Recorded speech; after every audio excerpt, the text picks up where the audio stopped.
Hey folks, before we start the episode, I want to make sure that you know about the big contest we have going on right now. After you listen to this episode, be sure to immediately head to DizneyCoastToCoast.com and click on Contest in order to enter for a chance to win a week-long Walt Disney World vacation, including park tickets and the dining plan. This awesome prize is being supplied by Academy Travel and Mickey Vacations. So just think, a free Walt Disney World vacation could be in your future. Now on with the show. Is your magic meter running low? Well, we've got a cure for you. Welcome to Disney Coast to Coast.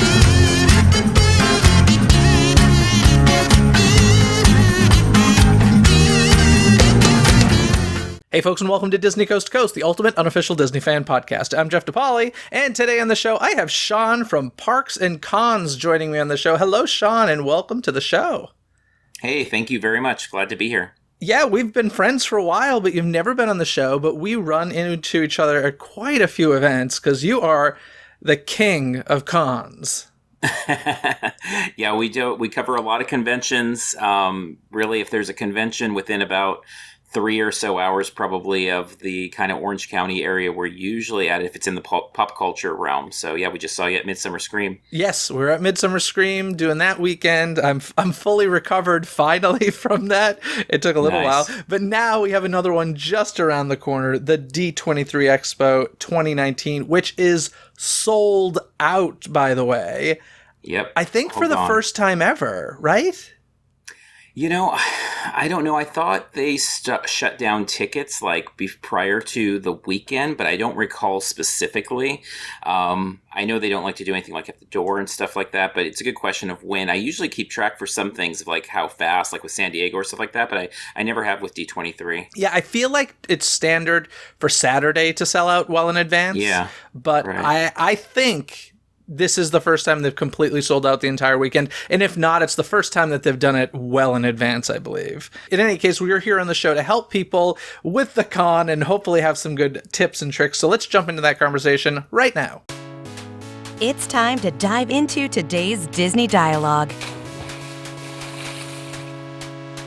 Okay, I am curious, before we jump specifically into the D23 Expo, if you had to guess, or maybe you guys are pretty organized, so maybe you even know, how many cons in a year do you go to typically? Because when I say you guys are like the king of cons, you're at everything. So yeah, so D23, I believe, because we have two conventions the weekend prior to D23. So I think D23 will be like our 36th of 2019.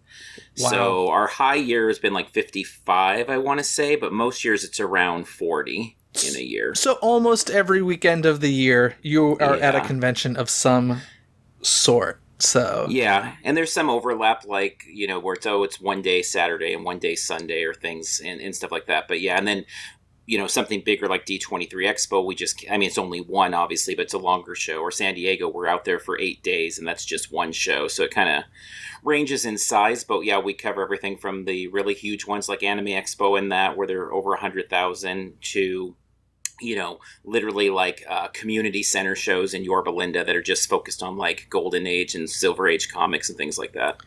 That's why. What got you into this? Like, when did Parks and Cons start? I'm going to assume you were a fan of these things long before the whole, you know, that organization began. But yeah, how did it all come about? It's a good question. So, I mean, I've always been, all the stuff that's popular now, I was always into it from like the day I was born. Like, I literally was 5 years old and collected toys. Like, even though I'd get the Star Wars figure, I'd keep the case and things like that. And I went to, you know, like Star Trek conventions when I was probably like 7 or 8 years old. Always going to Disneyland when I could, or things like that. And then as I got older, in about 2009, going to San Diego Comic-Con, realized that show was getting a lot more complex, because when we started going to Comic-Con, you could just walk up on a Saturday and buy a ticket, and it started changing a lot. And so I created a Twitter account to get help with the show. And I realized as I was asking people for help, most people didn't know the show as well as I did. So then I started like saying things to nobody, because you have 0 followers. So it was just kind of talking to the air. But eventually that kind of picked up. more, and a couple different sites that kind of covered convention to asked me to do stuff with them. And then around 2014, the SDCC unofficial blog, which is like a really huge site for Comic-Con. I mean, they have like 70,000 followers. It's like a huge, huge site. And they asked me to kind of do the toy and the floor and that type of tips and things. And around that time, I talked to my wife, Carmel, about like wanting to make sure we created our own things so that way, if that ever changed ownership, we weren't just like giving all of our content away and not having something of our own. And we loved Disney, we loved Knott's, we loved Universal, and we said, well, let's kind of integrate that. So we went from being kind of just conventions to the parks as well. So we try to hit as many conventions as possible, and then we try to provide the most like real-time updates from parks as possible. Like we update from Disneyland Resort about 120 or 130 days a year. And Knott's, we do about 100 days a year too. But we'll combine them. It's like we'll go to Knott's for an hour and go to Disneyland for a couple hours or things like that. So, so we started the YouTube channel, we started the podcast, we started the website. And so we've been doing that. It was just our 5-year anniversary of kind of like actually doing this thing. You mentioned the YouTube channel, and you guys are famous for like really uploading first and immediately. Yeah. You will be, it's so funny because I'll see you at these things, and one of the ones I remember is Disneyland Haunted Mansion Hatbox Ghost, and you essentially like get off the ride and you're uploading right then and there. It's quite unbelievable how you actually do the stuff that I dread. It's funny because I am not the I've got to be the first to talk about it type of person. That just stresses me out more than it is enjoyable for me. So I'm more of the experience it and then talk about it on the podcast a bit later type of person. But you and we've had this conversation before. I marvel at the fact that you guys truly enjoy this rat race that you do of jump into Disneyland for 2 hours, go to Knott's for another 2 hours, then jump to a con. Like you're doing it because you love it. And I think that's incredible. Yeah, and Carmel and I balance out because, I mean, at the end of the day, Parks and Cons is 98, 99% the two of us. I mean, we get help with some things at little events here and there, but for the most part, it's us. And she handles everything on the behind-the-scenes stuff, from the video to the podcast editing to all of that. And she is more of kind of the slow down and kind of put the pieces together and that. And I'm more of like the mad dash side, so we kind of both handle our sides. But I do love like the competition of it, and so like when we started, it was like, okay, well, you know, that's how I got to know Ricky Briganti from back inside the Magic days, because like if we'd go to something, it'd be him with like his 2 or 3 cameras trying to do this, and then I'd be trying to do, and obviously he had a huge following and we had nothing, but it's like, well, if we try to compete at that level, maybe someday we'll have a little bit of a following. So yeah, the competition of trying to get to things is fun. Work prohibits a lot of times from being first at things, but we try to do the best we can of getting there and then getting things. And that was the thing too, is just kind of doing things because we felt like we weren't ever gonna really compete with like something I always talk about, like season pass with the podcast format they have, because that was like the first podcast I listened to, and they'd have Tony Baxter and all these great guests. And I was like, well, we're never gonna compete with that, so let's be the opposite of that, and we'll be like the super fast in real time thing, and then leave the interviews to people that do a great job with it, people that are more used to it, like you are, like Doug Barnes is, and leave that to people who do a really good job with it, rather than trying to like copy that format and something that we're not as comfortable at or good at. Yeah, well, you guys do a spectacular job, so bravo, I will say. I am curious, this is now the 6th D23 Expo coming up. How many of them have you gone to?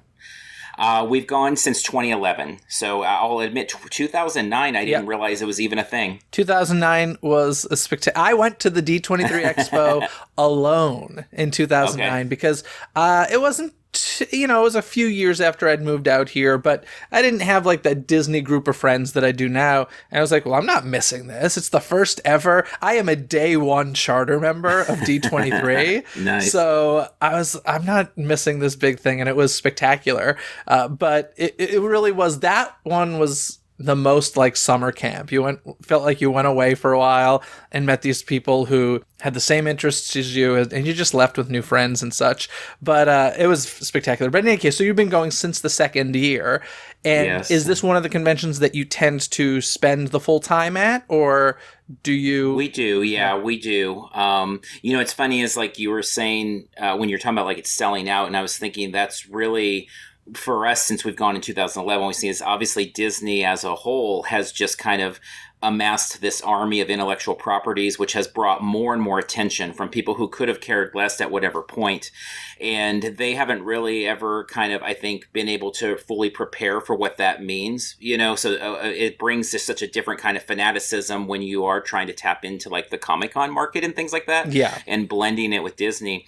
So every year it's felt because to me 2011 was really awesome, and then 2013 felt a little less, and every time it's kind of felt a little less. Although I'll still say I love the content, but just the overall operations have been so problematic. It kind of every year we kind of go into it like, okay, here we go, and let's see what happens. I kind of feel the opposite in the sense that I agree with you; it gets lesser and lesser. But for me, I feel like the operations does get better each year. Listen, they fix problems. I feel like there are problems. They fix them the following time, but then there's new problems. So yeah. I mean, that's just part of the game, I kind of feel like. But as far as the content is concerned, they now own a lot of content I don't care about. I'm not the biggest Marvel fan. I don't really care about the whole Fox thing. The fact that the Simpsons are there this year breaks my heart. Like it's so those first 2 or 3 expos, those were so special to me because it was genuinely, and a lot of people get upset when I say this, but this was, you could turn to anybody and it was all true Disney fans, Right. And so that's my argument with the expo. I gotta be honest, this is the first year I just started thinking about scheduling and stuff today for it. And it's the first year I'm just like not super stoked. Usually I'm looking really, really, really forward to the expo weekend, and I'm sure I'll get there once I get there. But usually, like the month leading up to it, I'm just wired because of the excitement. Right. So I don't know. Like it's interesting because, and I promise we will get to tips in just a second, folks. But it's interesting because I was thinking about this today. I was like, what if the D23 Expo moved to Orlando? A few years back, I would have said, well, I'm going to Walt Disney World for the D23 Expo. And right now, I'm kind of like, I don't know if I would. And I know quite a few friends who back at the 2017 Expo decided that was going to be their last one because it just wasn't fun anymore because it's just so different from what its initial concept was. So, yes. I don't know. Yes. And no, I hear you. And it's funny because we have... So this year with where D23 Expo falls, being a few weeks after Comic-Con, we thought, well, this is a good opportunity to try to ramp up to it a little bit more with a lot. Because we do, like with Comic-Con, we do like months of like tip videos and social media tips and hashtags and all this stuff. And we get a ton of traction like off of that. This is a good opportunity to do at D23 Expo because we get a lot of questions about it.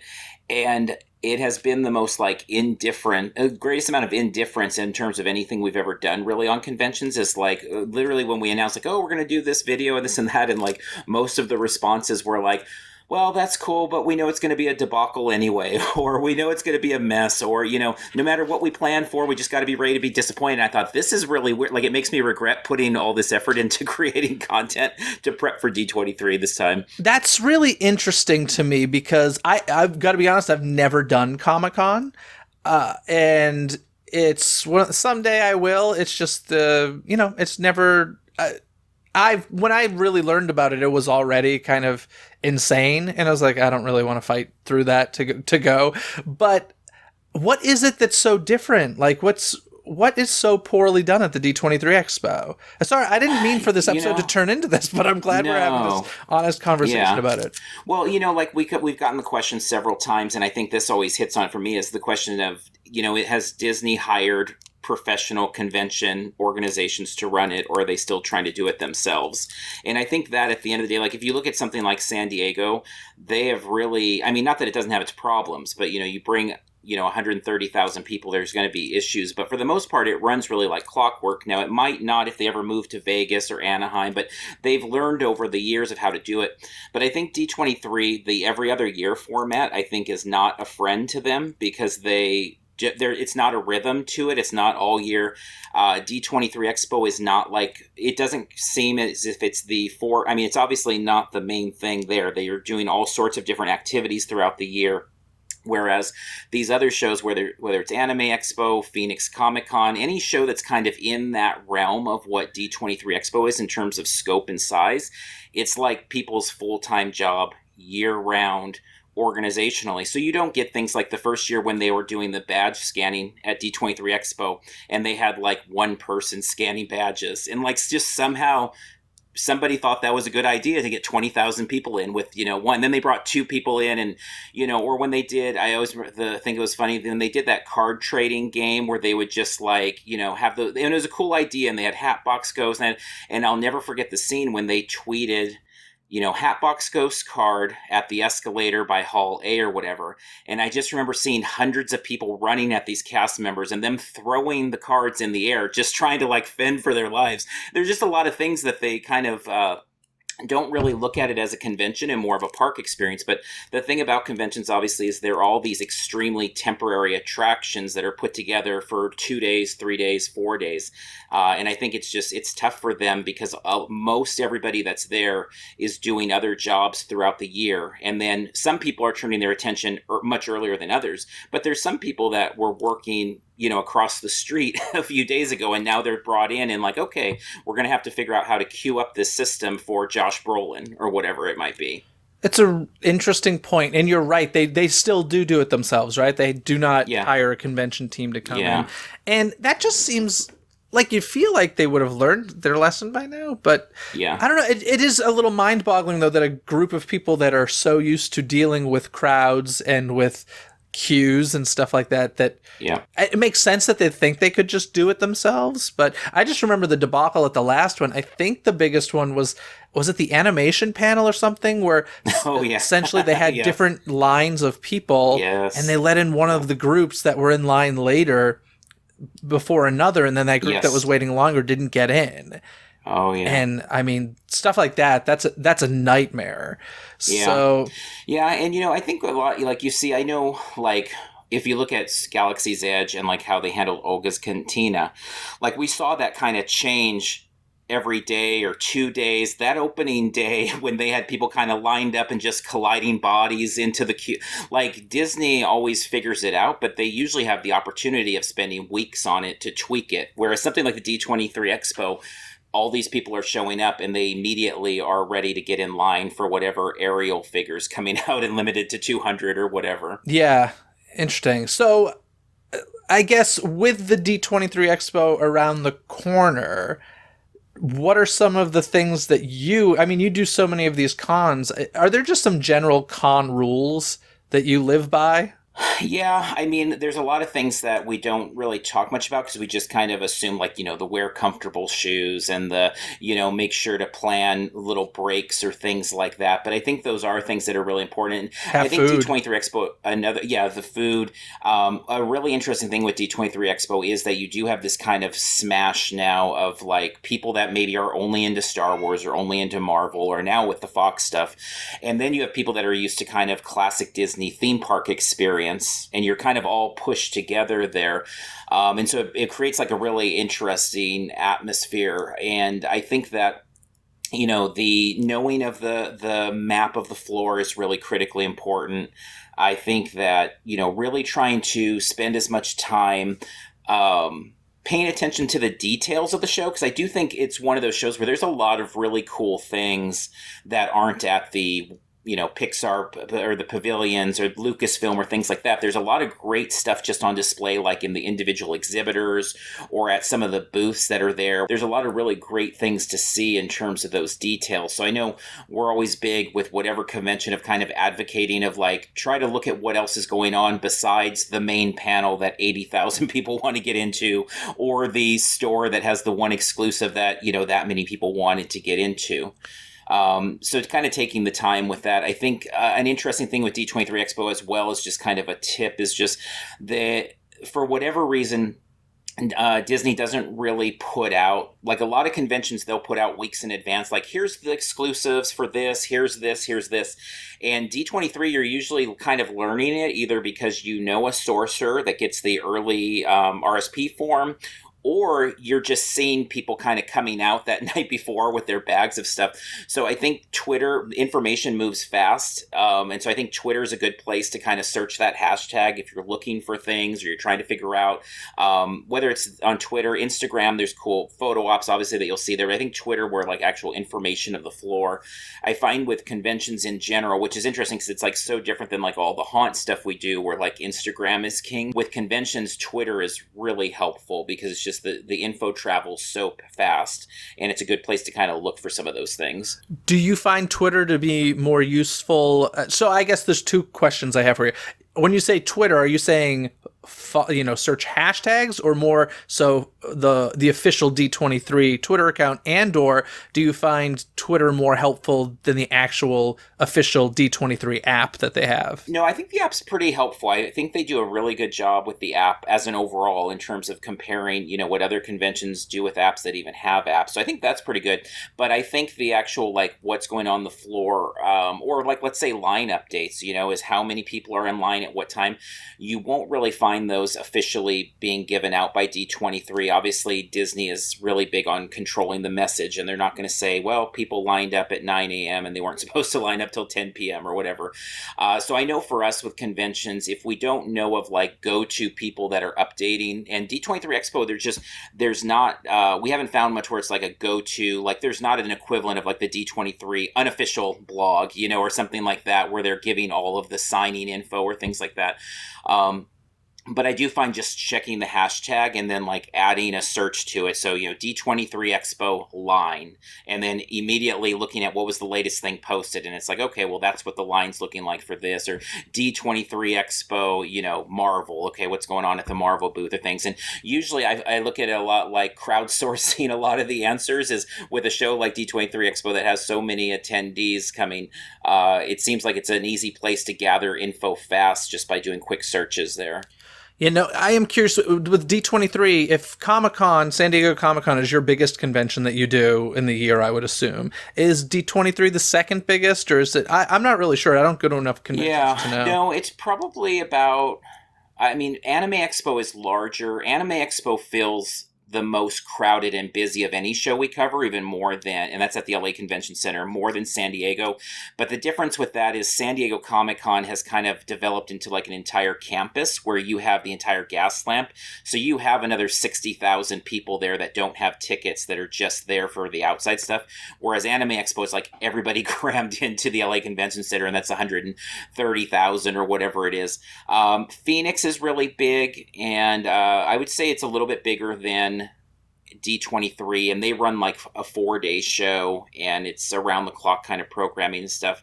I think D23 Expo falls kind of closer into like the WonderCon area, so probably like in that 5th or 6th spot in terms of like just the size of the show and what they offer. Okay, and Anaheim Convention Center, how do you feel about that? That's where the D23 Expo's always been, but is it a good convention center compared to just setup wise and getting around it? Yeah. I do like Anaheim a lot, but I think a lot of it has to do for us with just proximity, because it's only an hour away versus like, and then rooms we can find at a much more reasonable rate than we can at like the LA Convention Center and stuff. So I think we're kind of biased there. We also like going to Disneyland, so it's something you could do at night. So I think there's a lot of other factors. But as a convention center itself, it runs pretty well. They've done the expansion in the last couple years, which it doesn't seem D23 Expo is really utilizing the extra space, which is unfortunate because WonderCon does use that space, and it's kind of nice to have some extra room. It's one of the things that'd be nice to see with the expo is just more programming, because that's one of the most unique things about D23 Expo, which is kind of shocking to me with it being Disney and being so much about kind of the show and those elements, is it has really about the least panels of just about any convention we go to. And it seems mostly because, they really want to make sure the panels they have are like big time panels, or big time performances. But it's most shows of that size would be running 10, 15, 20 rooms worth of panels going on, whereas here you really are kind of much more narrow. That's interesting, because I was actually looking at the schedule and thinking to myself, oh, there's a lot going on here, conflicting with each other. But that's interesting to hear that it's smaller than most, do you think? Because there's primarily 4 spaces that we're dealing with. What are they? We got the D23 Expo Arena, and we've got Hall D23, and then Walt Disney's Archive Stage and Stage 28. Those are the big ones. And then there's always stuff going on the show floor. Totally, yeah. But that's interesting to me. I'm kind of glad there's not more, because I have a hard time deciding as it is.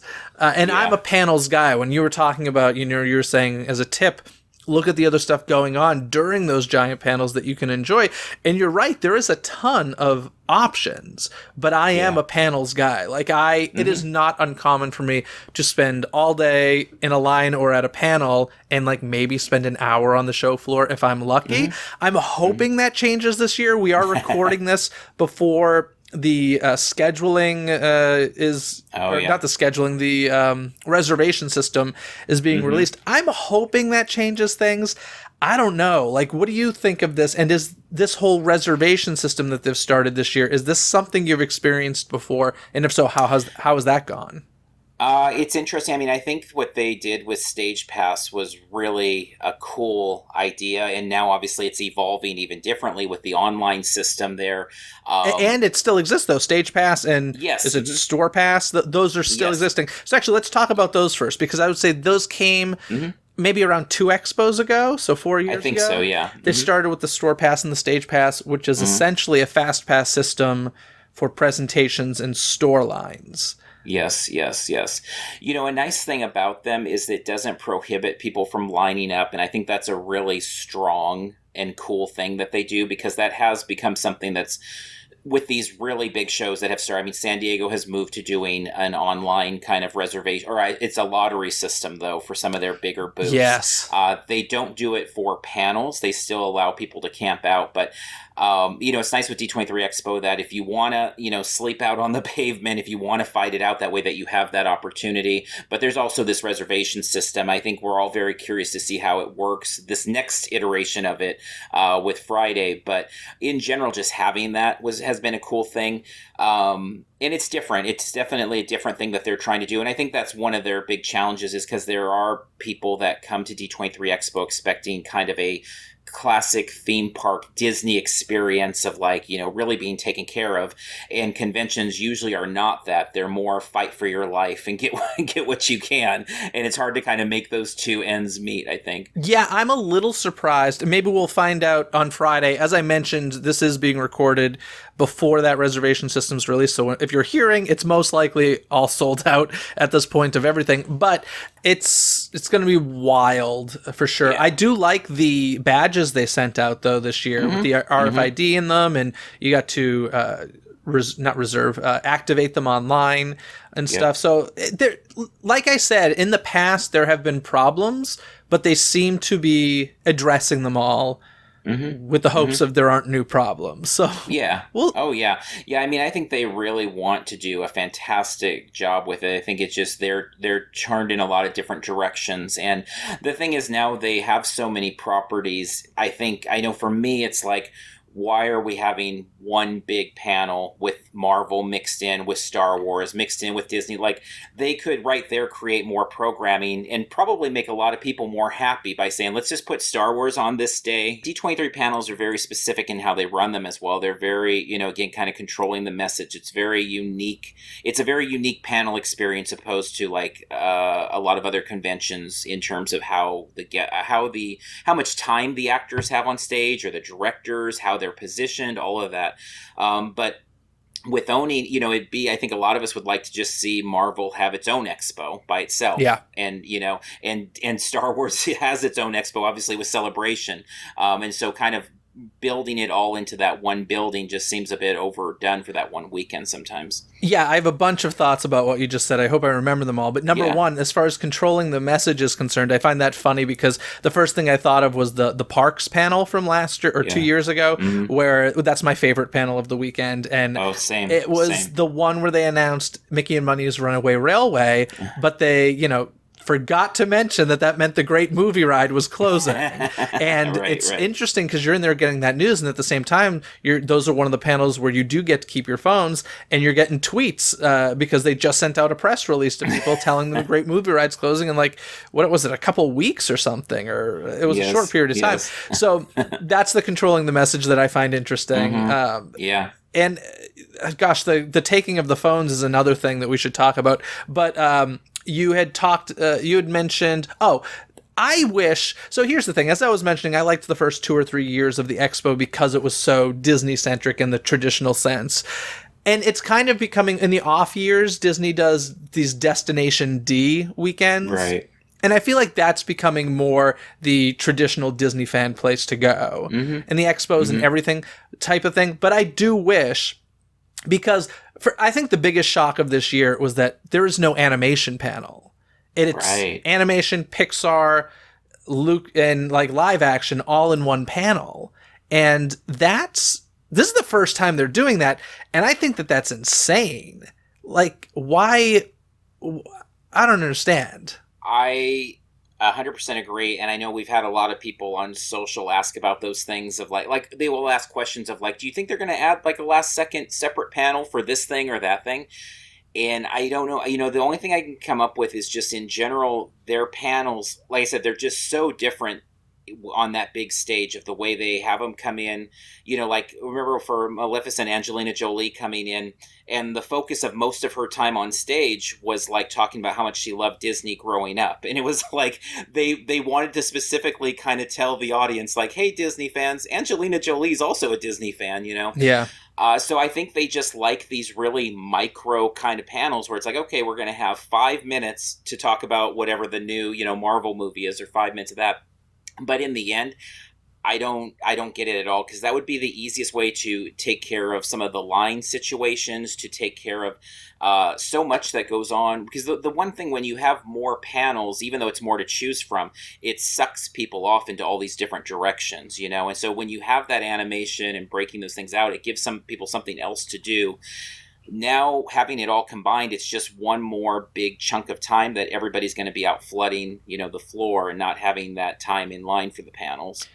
Yeah, it's bizarre to me. I'd wish that they would do kind of the show floor is the show floor, and it is what it is for the entire weekend. But I wish, Friday was Marvel Panels Day, and Saturday was Lucasfilm and Fox, and then Sunday was traditional Disney or something like that. I prefer that. The problem is you'd have a lot of people saying, okay, well, I'm only interested in Marvel, so I'm only going Friday. But if they're selling out, if they get to this point where they're selling out in advance regularly, I feel like they could do something like that. Yeah. But I don't know. It's kind of a hot mess, but we still do it. Why do we still do it? Yeah. Well, and that's what I tell, I feel like every year, or every 2 years when we do it is I really love, because like you said, the parks panel, to merge for me, obviously with us doing parks and cons, it's kind of a perfect merger in some ways in terms of the content. We love the parks. And so to be at a place that celebrates the parks in a convention format is really awesome. It's the logistics more of getting in the building, of how they handle that. It's always kind of a hold your breath, get there early and survey things and see how they do with stuff. But I do always enjoy, I think for me, because I always rank all the conventions, and we just kind of keep that private for ourselves of what was the most fun. And usually D23, though, I can be open about that, it always comes in as somewhere in that top 7. So I really enjoy it out of the 50 shows or whatever. But it's probably not 1 or 2 or 3 because of the logistical thing. So it bumps it back some. But I do love seeing what's going on with, the Imagineering Pavilion or things like that, in addition to the other stuff. Well, that's one thing that has actually in the more recent years been very disappointing for me, because I remember in the early years, the Imagineering Pavilion, that was the can't miss item on the show floor. I loved the Imagineering Pavilion, and I don't even think I really saw one on the list for this year. I could have missed it, but if it was like I saw something about they're having a whole pavilion about Pandora, the world of Avatar, but I'm like, that's not a good enough Imagineering pavilion if that's what you got for me. Like it was really in the past. I can So what was it? 2 or 4 years ago was all focused on Pandora, and then not all, but mostly not. And then 2 years ago was all about Star Wars Galaxy Edge and the big model there. So I love Marvel and I love Star Wars. I don't like it mixed up as much in Disney. I love them more all separate. So, I'm not a huge fan of them kind of all being smashed into the one place, but I do, like to see that stuff. But no, something like the Journey into Imagination year or something like that, where it was a little bit more diverse, is definitely my preference. But I still like seeing whatever it is they put together. Yeah, I remember there was a year where we saw the Cars animatronics for the first time. Oh, yeah. Well before Cars Land opened. And there was just a good mix of stuff coming. And then I think a year following that, I could be getting the years mixed up, but following that, they did have a year where it was kind of looking back at the history of Imagineering, because I think it was an anniversary for Walt Disney Imagineering.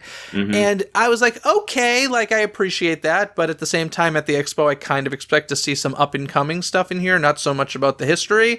And then from there on, it seems to be very specifically focused on one area. And with Pandora, I get it. They got 4 more movies or 3 more movies coming out. They kind of just want to make sure that it's still in everybody's consciousness. But I don't know.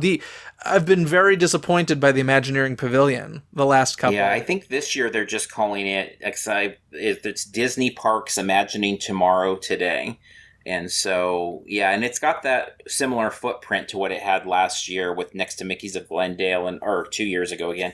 But yeah, what the whole, it probably, I think they said there's going to be a bunch of Epcot in it, and we'll see if there's some of the Marvel stuff for DCA showing up. But no, I definitely think it's kind of interesting because it really is reflective of the whole show, where it's always, I guess, been about kind of reflecting on nostalgia, but also looking to the future. But it does feel like a lot of the shows become more about looking to kind of that current intellectual property and kind of how that comes off versus like, check out this old animatronic or check out this piece of Disney history. And it's been a big change. And so, one of the things that's most interesting to me about the show this year is just how they're kind of handle the Fox properties as a whole, because it's been fascinating to me watching kind of how they very slowly tried to work with Star Wars and Marvel into like how it fits with the entire, and then it eventually just becomes a thing and it's there.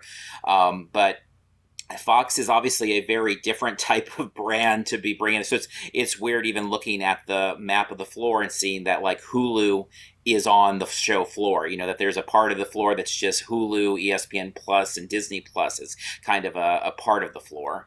Yeah, and my argument is that that's taking away more of the traditional Disney. If they're putting that there, that means we're losing something. And I don't know. Yeah, right. I don't know. I have very mixed feelings about some of the stuff that's going on. But yeah, I think the thing with Star Wars, when we talk about Marvel and Fox being, bought and brought into the world of Disney, the thing with Star Wars, fair or unfair, is simply the fact that it's been in the park since the 80s. Right. So even long before they owned Lucasfilm, it already felt a part of Disney in some way, shape, or form. And the Fox stuff especially, The Simpsons blows my mind. The fact that, and what do you think? So I've seen that they said something about Meet the Simpsons. So what do you think we're getting? Are we getting Universal Studios Hollywood character costumes, or did I misread something?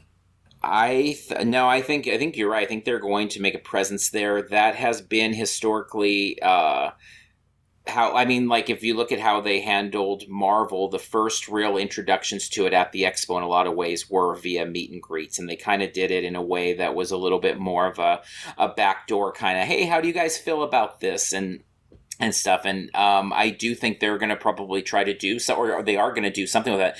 I was shocked that just the panel side of it, just because, again, they've moved really slow in general with a lot of these things. I mean, the first time that they really brought Star Wars into the panel, it was basically like, 5 minutes of like, hey, we own Star Wars and we're going to do cool stuff. And then let's move on to saving Mr. Banks or whatever the thing was, So the fact that they kind of boldly, that really shocked me. And I'm fascinated by it, really, of what does that look like on the floor? Where does that fit in? What is it as a whole? Yeah, I'm curious to see, because I'm obviously there's some crossover, but there's also a lot of people I think who are diehard Simpsons fans that aren't necessarily Disney fans, and vice versa. Right. And if I were like a Simpsons fan, I don't think I would go out of my way to go to the Disney Expo to see this panel. So I'm curious to see, because it's in the arena, I believe, which is the second largest space, and I'm curious to see how full that gets.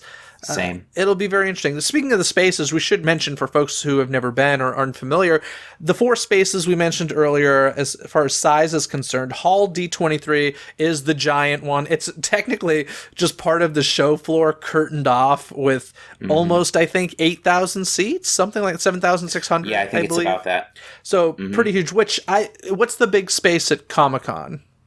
It's about that size. It's around 7,000. Give or take, and it's a very similar where it's Hall H, but it's there's a wall there, and it's been that way. But it could be that wall can come down; it could be all part of the same floor. So, it's a similar type of style.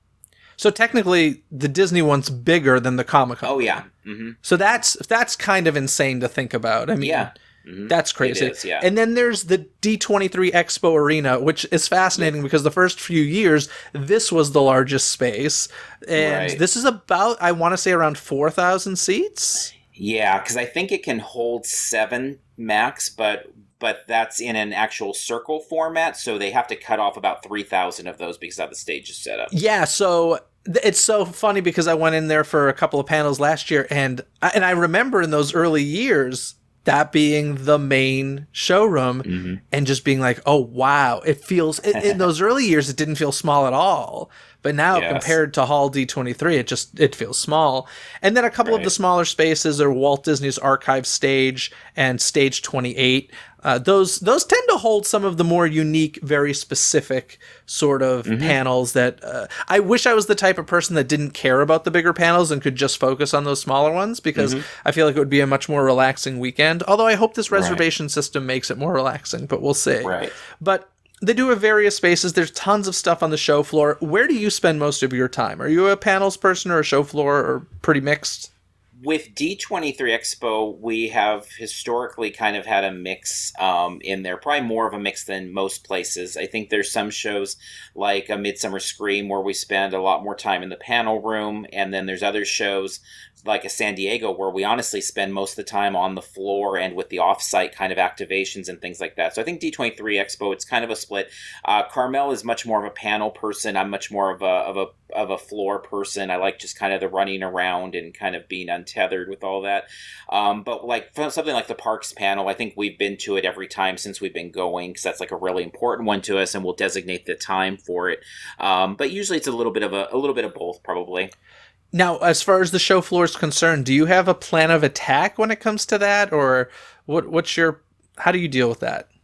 The floor itself, one thing that we always tell people to remember is just if there's something, so this new like talent pass and things like that will potentially change some of this and give some people, but in general, a really important thing for the majority of attendees to remember about D23 Expo is there's a lot more sorcerer package people than you realize.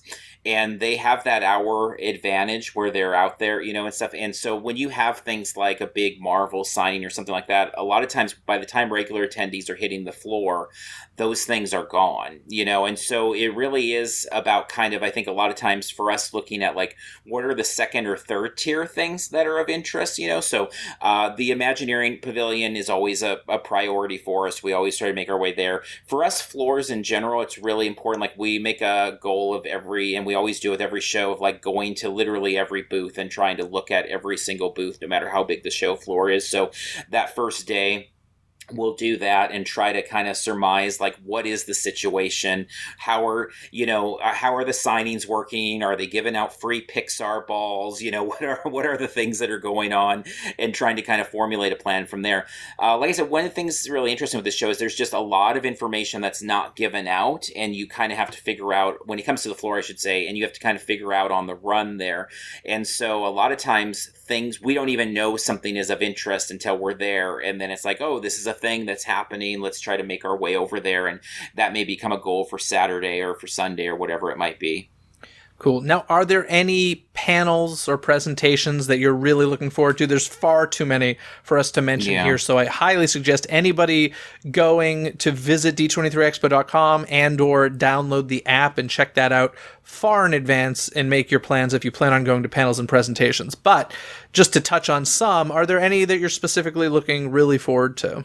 I mean, definitely if I could only go to one panel, even though we've already both kind of touched on it, it would be for parks. I mean, that's to me just because it's kind of a weird thing being there because it partly tells us like what we're going to be covering the next 2 years in a way, some of the things. Yeah. And that's always kind of interesting of like, okay, that'll be a thing to keep an eye out for, we like the center stage quite a bit, which is not one of the main rooms we're talking about, but it's on the actual show floor.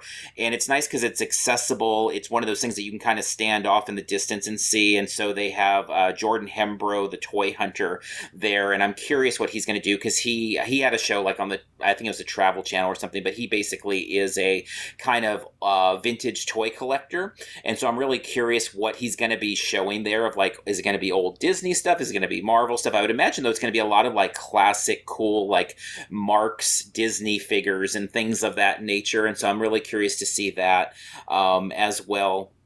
I think those are probably the main things. I mean, they're not necessarily the most exciting thing. I mean, the visual effects with Avengers Endgame, things like that are interesting, but a lot of times it's not really gathering our attention as much as something like just going with the parks panel, probably. So you don't plan on going to see the advanced preview of High School Musical, the series?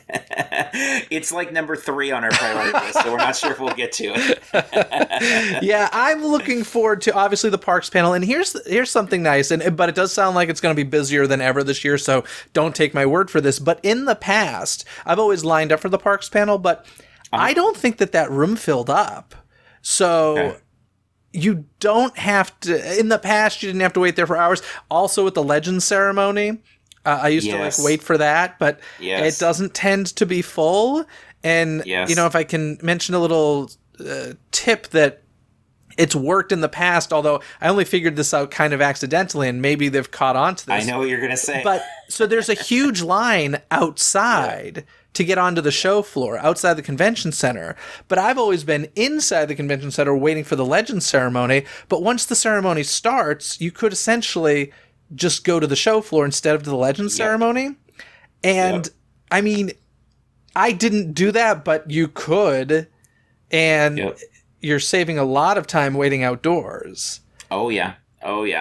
Yeah, that's definitely true. And it's something I want to say maybe 4 years ago we did that. 2 years ago we stayed for the full Legends panel and really actually enjoyed a lot of it 2 years ago. But for whatever reason, I think it was 4 years ago that we did exactly that. We went in for a little bit and then just kind of headed on to the floor. Yeah, there's one reason the Legends ceremony, I've done full episodes on it. It unfortunately is, a marketing thing at this point, which is disappointing. But there is the slight possibility, I feel, that they may announce a Hocus Pocus 2 with Kenny Ortega and Bette Midler both accepting their awards. There's that slight possibility. It would be a strange thing, kind of like when they announced Star Wars Galaxy's Edge at the live action panel instead of the parks panel, which luckily I was in the room for the live action panel, because I would have been really angry.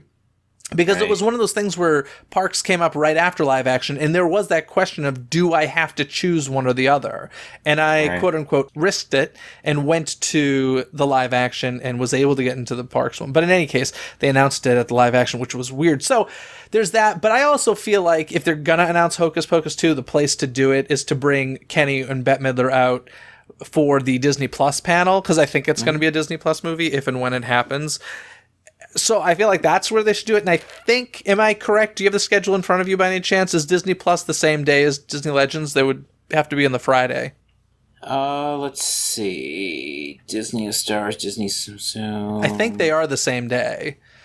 And if that's the case, if they're both on Friday, I'd say there's an even greater possibility that we're going to be getting a Hocus Pocus 2 announcement on that day, either at Legends or at Disney Plus. So we got Disney Legends in the morning at 10:30 a.m. and then at 3:30 p.m. a Disney Plus showcase in Hall D23. So I'm just saying, if I worked for the company and I was looking for a cool place to announce a sequel to Hocus Pocus, seems like that Friday would be the good time and place to do it. So yeah, definitely. We'll see. There's tons of... Another one I'm really excited about is Disney on Broadway, a 25th anniversary celebration, because I'm a theater nerd, and it sounds awesome. But there's tons of, like, anniversary stuff as far as Little Mermaid has a 30th anniversary presentation, and Making of Tarzan, and there's even a whole musical celebration of Aladdin. So there does seem to be quite a few performance type of things as opposed to just informative this year.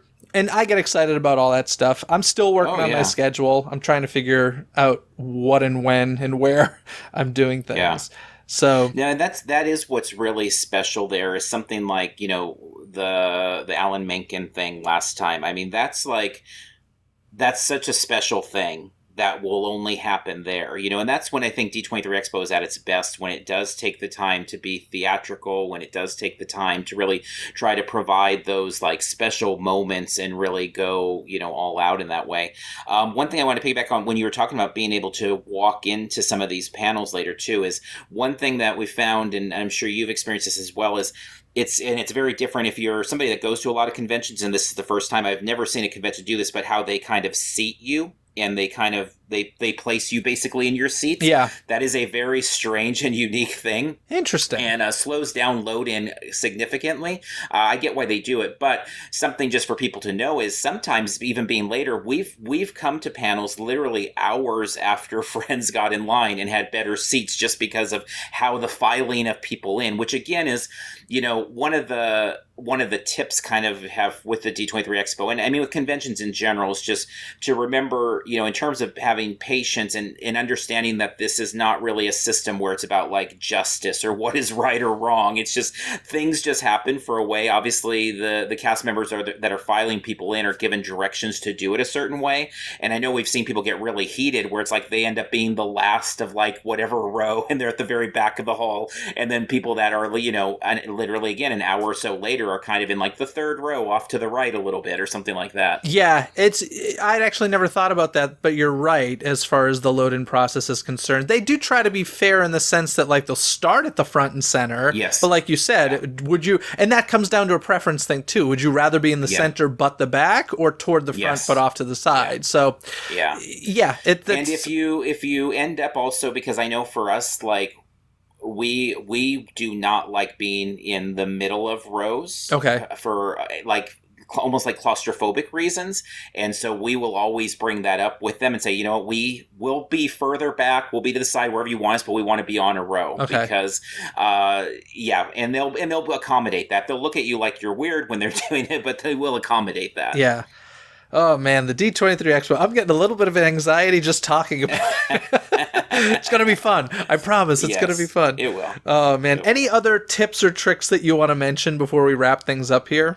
You know, having a backup plan for your backup plan is always really important with conventions, I think, of this size, of just, you know, I would love to do this of A, and, you know, the biggest thing I think with a convention of this size is that kind of opportunity cost is everything. You have to give something up for whatever it is you're going to do. So, you know, if you want to do that panel, is it going to be, and I've always, I mean, I've look at it as kind of almost a math equation of, you know, what will it take to be where I want to be? If it's going to take 4 hours in line and then it's a 2-hour panel, I just have to ask myself, is it worth 6 hours? What would I do with that 6 hours? And for some, that's going to be worth it. And for some, not. Be prepared for inconsistencies. Inconsistencies are a thing that happens at conventions, and they happen definitely at the D23 Expo, where, you know, food and drink is a great example. I mean, we get that question a lot. in the new era that we live in with bag checks and stuff, we were at Phoenix Comic Con when the guy brought the gun a few years ago, and everything changed in the convention world after that. And literally the next day we experienced it at Phoenix, and security in general is very inconsistent about enforcing policies of things like food and drink. So convention centers have mostly all had the rule, Anaheim does, of no food or drink is allowed inside from, in fact, I think Disney officially, the official answer is to bring you can even fill up your bottles of water inside. So technically you're not supposed to bring anything in. That said, people will bring things in because the security guard won't care, and then you might be in the line where they do care. So you just kind of have to prepare and ask yourself if you're trying to smuggle Subway in and they tell you to throw it away or get out of line, you just have to kind of be ready for that and be prepared for that, and just manage those expectations, as make sure that you look at what you want to do, but be very open to, I know for us, we do conventions a lot, so it's partly, but like we really won't formulate a plan of what our main goals are probably until the Thursday night before.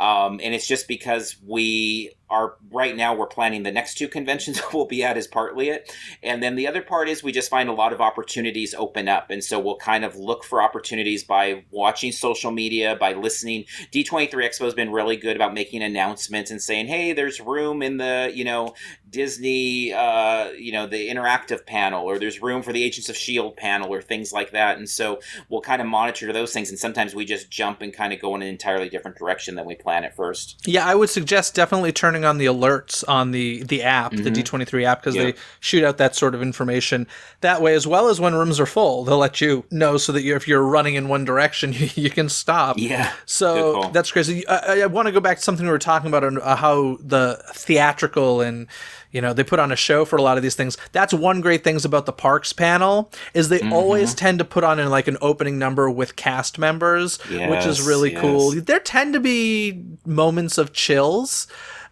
during the Parks panel, and then they bring out Bob Chapek and everybody boos, and then then we get some information that is hopefully good news. We'll I like reading the teleprompter at the back of the room. I do that a lot of my time just reading ahead on the teleprompter, and that way I'm ready to know what to take video of and try to get it on YouTube. It's totally true. I'll look behind as well and see the teleprompter. But it's funny though, because a lot of the theatrical stuff, like you mentioned the Alan Menken show that was a couple years ago, which was great. But it's funny because all of that stuff used to be kind of after hours, like the last thing of the night. I remember like starting at 7 p.m. was the Disney on Broadway show the last time they did one of those. And then you were there from like 7 to 8:30 or 7 to 9. And now it's just become part of the day. So there's just so much more performance stuff. Whereas in the past, it used to be much more traditional, informative type of stuff. So back in like 2013, 2015, I always had hoped that D23 Expo would kind of move in the direction of Comic-Con with like the embracing off-sites to have activations, to kind of take over the surrounding hotels. Because one of the things about Comic-Con that is really special and unique is you feel like you're on a campus with people that are all there for a very similar thing. And obviously, at the Expo, it hasn't quite become that. They've mostly used the outside for queuing area. Maybe they had that Phineas and Ferb thing that one year and stuff like that. But they've never really kind of gone in and, put in more panels in those other areas and stuff. But I would love to see that some days. More after-hours stuff, more outside stuff. Any of that would be awesome. Here's the problem with that when it comes to Disney. Most of that stuff would be unofficial Disney. And we know how much Disney likes to control their product. Yeah. So I think that's because most of it is unofficial Comic-Con stuff, right? Like it's but it's looking at something like, let's say, for example, FX, because now obviously Disney owns FX. I mean, FX they do a spectacular job every year at Comic-Con, but like this year, they really had like amazing activations, like, really good stuff. Like for, not that this fits Disney just tonally, but like for American Horror Story, their like walk-through haunt was like fantastic. It was with the actors that do Creep LA. It was like really high quality stuff. For What We Do in the Shadows, it was basically like you're hanging out in the bar with the vampires and this whole interactive experience. So they do these really cool things that are put on officially by the companies, and how they work. So, I mean, obviously Disney owns enough that if they wanted to, push Simpsons outside and do a Treehouse of Terror or whatever type of walk-through thing, it could be out there. But yeah, I mean, they want to keep everything they want to keep everything in the floor, really, and that's fine. It's just, again, for getting more people to do more things, because it is the thing is when you have those big, huge lines for. Because the thing that happens, like the reservation system, it seems like it'll be a pretty small number in general. But let's just say it's kind of the same thing as like if every ride in Disneyland had a fast pass option, where does everybody go then? As you kind of need people to be in different queues, you need different attractions, and so if the expo kind of follow these, they need more of the small time things to kind of attract some people away, to give people things to do that are the tiki rooms of the world, where it's not going to be a massive number of people, but it's a place people can go, they can cool off, they can enjoy, they can feel the Disney love without having to spend 3 hours in line for something. The tiki rooms of the world. I love that. That's fantastic. Overall, I do want to say, I know we've, I don't want to use the word complaining, but we have given a lot of maybe not so great news. If this is your first expo, we might have overwhelmed you a little bit, but overall, I would say it's a fantastic weekend. It always has been. And the way to make the most out of it is, number one, go with a lot of patience. And number two, be flexible. And I think you'll have a great weekend, right? Oh, totally agree. Totally. Yeah, like I said, I mean, I really enjoy it. I would not miss it. There are other conventions that are nowhere, but I mean, there's no way we would go to those other conventions that weekend, because I mean, we at the end of the day love the content. And it kind of is a little bit to me the way, just my feelings, not for a different topic, but about Star Wars Galaxy's Edge a little bit, is just that I have really high expectations, because they are Disney and they have the capital and they have all the money in the world. And so you just want to see it. So, it's harder to make excuses for the operational issues when they have all the resources you do. Because it's like they could drop the Scrooge McDuck money bin on it and fix those things if they wanted to. And so the content, though, I still really enjoy. And that is, even though I don't, love as much the Marvel and Disney fit. I'm sorry, the Marvel and Star Wars fit with Disney. I still do love Marvel and Disney and Star Wars. So, I mean, I like seeing those things still. Yeah, from a producer's point of view, this is such a stupid thing, but when I walk into the expo floor, I always think to myself, I look down on the ground and I think to myself, if I had the budget simply on what Disney spends to carpet this floor for these 2 days or 3 days, I could put on quite an event. Just on the carpet budget. Yeah. And people don't realize how much that carpet is, but there's a ton of it. It's not cheap. And I don't, and like I said, I don't go to nearly as many conventions as you. I don't know of any other convention that carpets the floor. Is that a normal thing? San Diego does. Okay. Anime Expo does. The big ones usually do.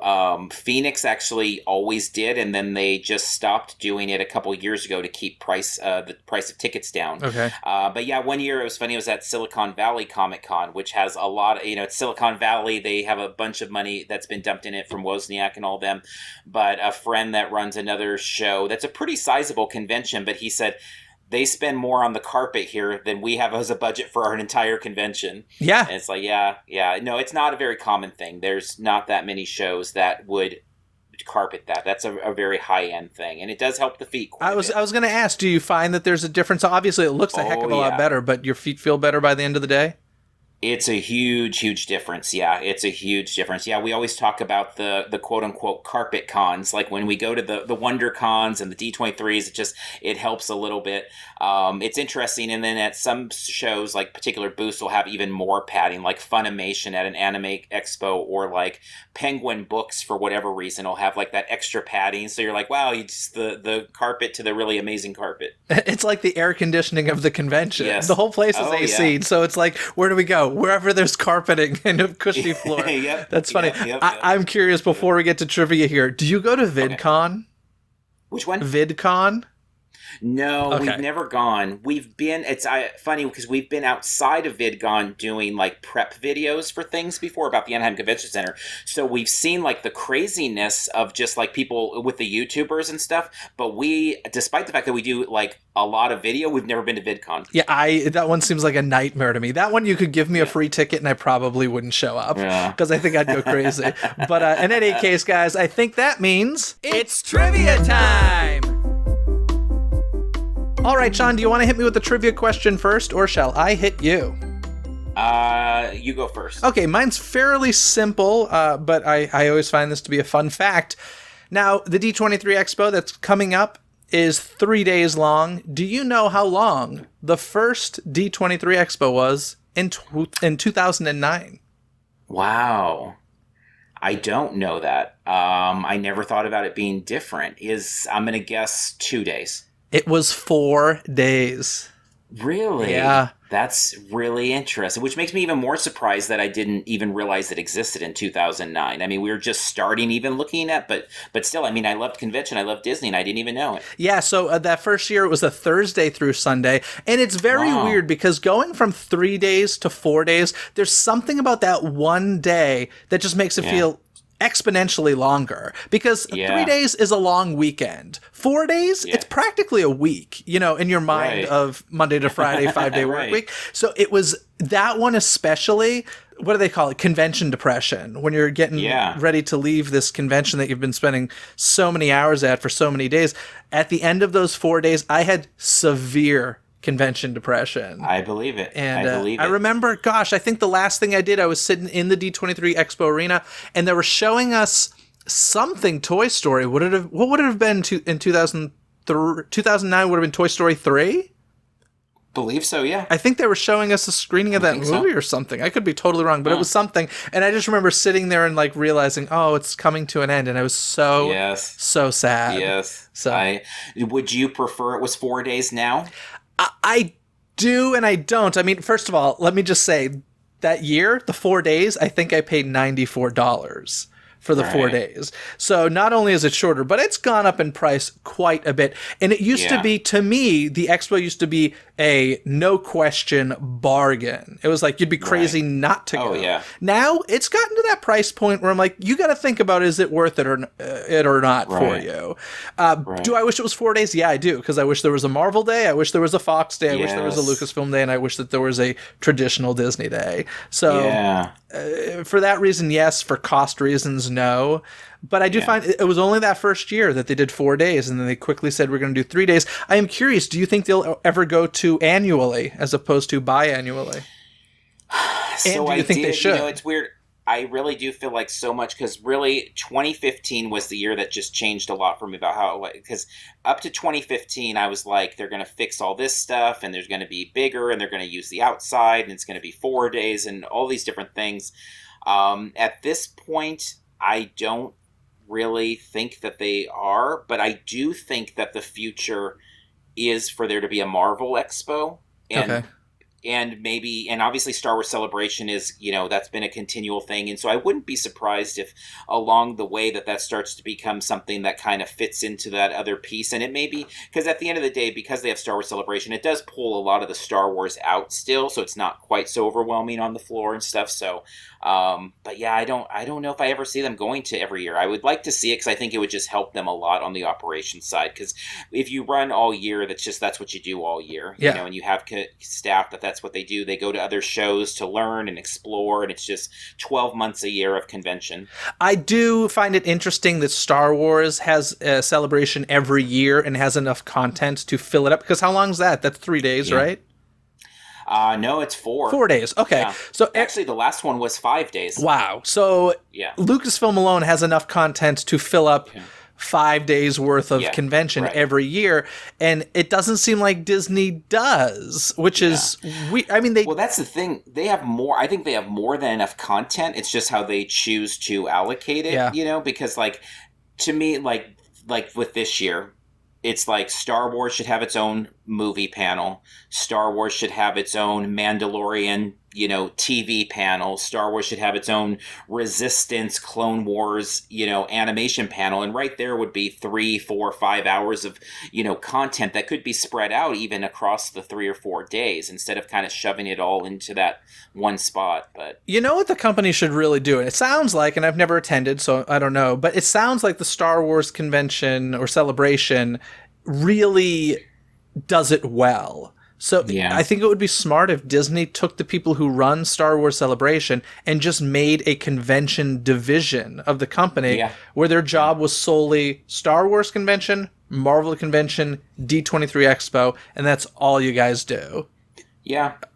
And I really thought that's what was going to happen. I mean, Star Wars Celebration began as a fan-run convention back in the day. Like it was I don't want to say it was a ma and pa type of thing, but it was kind of that. I didn't realize that. It has expanded obviously greatly over the years, and Disney has taken much more control over it, but they use, Reed Pop nowadays for Star Wars Celebration, or they have for many years. And I mean, Reed Pop, all they do is run conventions. They work with C2E2 in Chicago, and that's what they do. So I've always been surprised that they haven't utilized them as and I'm sure there must be some use of them. I'm sure it's not, but in terms of just making a statement and saying, we're going to give it to Reed Pop. And I know there's some people that would say, oh, Reed Pop doesn't do the best job either. I mean, everybody has their, critics and stuff, but yeah, it definitely, they have enough content there that if they wanted to, they could easily have a convention division that's just doing, a Marvel Expo, a Star Wars Expo, a D23, and they could be running 3 shows a year every year. Crazy. Wild. Yeah. Anywho, what trivia do you have for me? Okay, so mine is it kind of pertains to just this creeping in of stuff. So kind of on the Fox. So in 2013, Disney introduced the idea of Marvel to the D23 Expo attendees in a really delicate way, and they did 3 character meet and greets. Oh, wow. Do you remember who the 3 characters were? And then I have bonus points if you remember how, because it was kind of a subversive, and I didn't say it when we were talking about the Simpsons thing earlier, because it kind of spoils this, but do you remember how so that's kind of bonus, that's this side, but do you remember the 3 characters? I'm going to guess, because to be completely honest, when you say Marvel, my brain right. zones out. Right. I'm going to guess Spider-Man had to have been there. You got it, yep. Captain America. You got it. And maybe Iron Man? You got it. And so here's how they did it. So for Captain America, he was there in the Journey into Imagination Pavilion as an introduction to the Avengers part of Disney at Sea. So it was like, we're not bringing Marvel into the parks, but you can go on a boat and see him, or you can go on a ship and see him.